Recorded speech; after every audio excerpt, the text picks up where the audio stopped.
Today, the issue that will be discussed at the meeting of the National Security and Defense Council is the issue as to the situation in Donbass, as to the situation in the zone of conflict.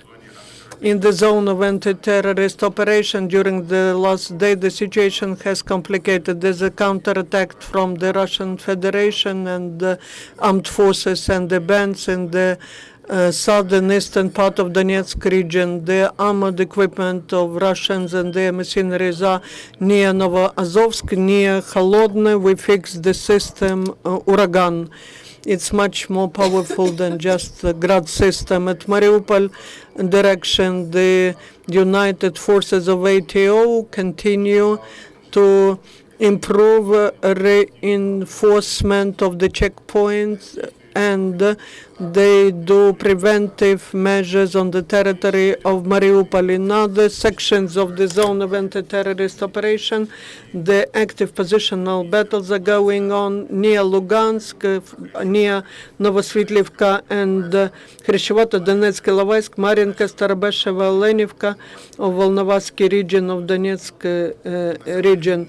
In Perevalsk, Zorinsk, Malovanivka, Malofashchivka, Vergulivka, Rasypne, we fixed the arrival of the support for terrorists, and they are doing everything for long-term defense. The shelling of Debaltseva from mortar launches continues. We informed about the facts of Russian aggression, and as to detain the airborne soldiers who sort of lost their way, but there are more and more Russians added to this detained. The people from the Security Service of Ukraine detained in Lugansk region. The private of 9th Brigade of Armed Forces of Russian Federation that is located in Rostov Oblast, that is Kakhlov Petro of 1995, born in 1995. He said that in order to hide the fact that Russian Federation is involved into supporting the terrorist organizations by heavy weaponry, the Russian military, at the order of the commanders, physically destroy on the military equipment the number plates, the symbols that could help establish the origin of this equipment. According to the Committee of Soldiers' Mothers of Russian Federation in relation with the events in Ukraine, approximately 400 soldiers of armed forces of Russian Federation were killed and wounded on territory of our country. In Azov Sea, and there are 6 vessel tactical groups of the Navy Marine Forces of the State Border Guard Service. Yesterday, the Russian drone was shelled, was downed by Donbass vessel in near Mariupol. On the territory of Russian Federation, they started military tactical exercise of the aviation, which will last till the from the 27th to the 30th of August.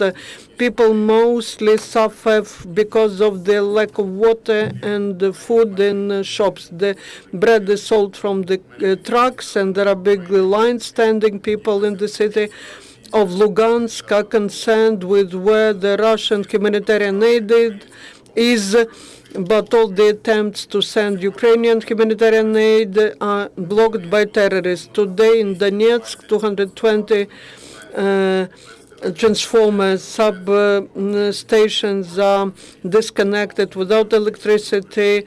Kievsky, Voloshilovsky, Petrovsky, Kirovsky, and Kubishevsky rayons of the city. According to the State Emergency Situation Service in Lugansk and Donetsk Oblast, about 12 hectares of land were monitored and 195 explosives were detected. The international leaders are supporting Ukraine. During the telephone conversation with the President of Russian Federation, the Chancellor of Germany, Merkel, said that the fire should be stopped as soon as possible, and she called upon the leader of the Russian Federation to explain the presence of Russian military on the territory of Ukraine. At the same time, Herman Van Rompuy and the Prime Minister of Great Britain, David Cameron, stated that there's necessity to enhance the sanctions against Russian Federation in order to achieve the escalation of situation in Ukraine. Prime Minister of Poland, Tusk, stated about getting truthful information that in the east of Ukraine there are suspicious, there are units of regular army of Russian Federation. The head of Canada, John Bird, stressed the necessity of very clear reaction to the military aggression by Russia against Ukraine. The mission of United Nations observers also states that pro-Russian mercenaries are involved into violations of human rights on the territory of Eastern Ukraine. The Minister of Foreign Affairs of Lithuania called upon the European Union and other international organizations to consider the possibility to provide to Ukraine military assistance. That is all the information in the result of the meeting of the National Security and Defense Council. In the result of that, we'll make the information, so be ready.